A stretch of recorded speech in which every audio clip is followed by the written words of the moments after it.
মুসলিম শরীফ, হাদিস number 2676 number হাদিস, 2676। এই হাদিসের বর্ণনাকারী আবু হুরায়রা রাদিয়াল্লাহু তাআলা আনহু।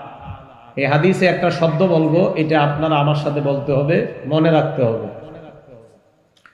আন আবি হুরায়রা রাদিয়াল্লাহু তাআলা আনহু قال, আবু হুরায়রা রাদিয়াল্লাহু তাআলা আনহুর বর্ণনা, আন্না রাসূলুল্লাহ সাল্লাল্লাহু আলাইহি ওয়াসাল্লাম ইয়াসিরু ফি তরিকিহি ইলা মক্কাহ, আল্লাহ নবী মক্কার পথ ধরে মক্কার দিকে চলতে লাগলেন, মক্কায় যাইতেছে।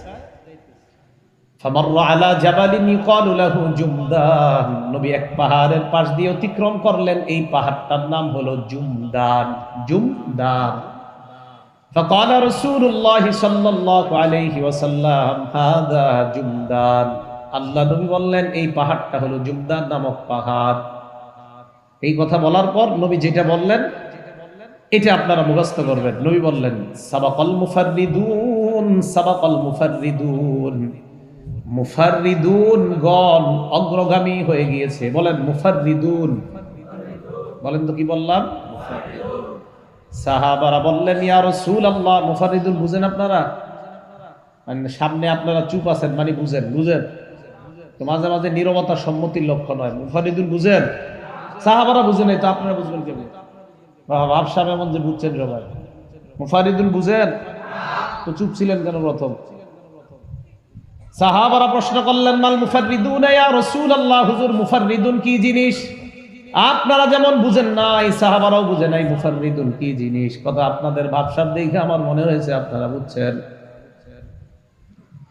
তো রাসূল আকরাম সাল্লাল্লাহু আলাইহি সাল্লাম বললেন মুফাররিদুনরা অগ্রগামী হয়ে গেছে। সাহাবারা প্রশ্ন করলেন মাল মুফাররিদুন ইয়া রাসূলুল্লাহ, হুজুর মুফাররিদুন কি আপনার কাছে জানতে চাই।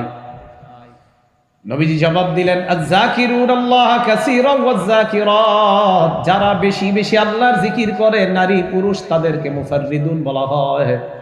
কিয়ামতের ময়দানে তারা অগ্রগামী হয়ে সবার আগে আগে আল্লাহর জান্নাতে চলে যাবে। তাহলে মনে থাকবে আজকে থেকে মুফাররিদুন কারে বলা হয়? যেই পুরুষরা বেশি আল্লাহর জিকির করে আর যেই নারীরা বেশি আল্লাহর জিকির করে তাদেরকে কি বলা হয়? মাশাআল্লাহ।